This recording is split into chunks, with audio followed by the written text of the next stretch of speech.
और जाए के नाचे वाले के ऊपर नीचे आगे पीछे जितना पैसा रुपया ले हुआ कुल जमा करे आगे ले जाए के झाड़ के इनाम पुरस्कार दे दे।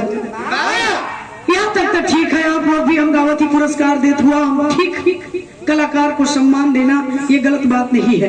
लेकिन 90 बरस की अवस्था राजा का गुरु बाल ब्रह्मचारी घोर तपस्वी घोर ज्ञानी नाचने वाली का पैर पकड़ लिए, यही अनर्थ हो गया।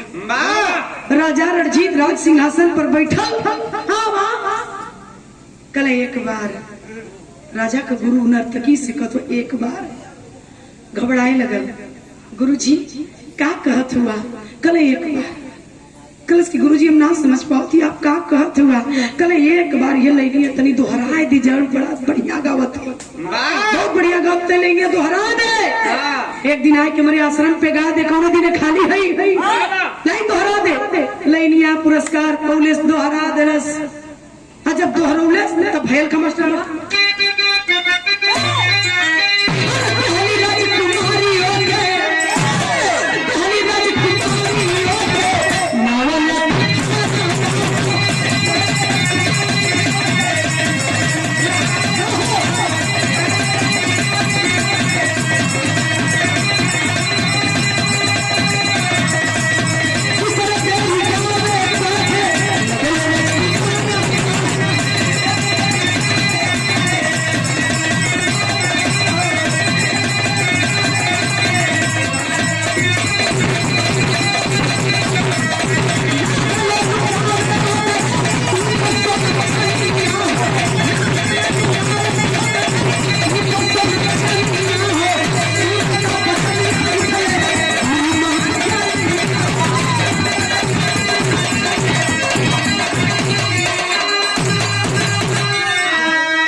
रफीक भाई की तरफ से 50 रुपए का पुरस्कार है।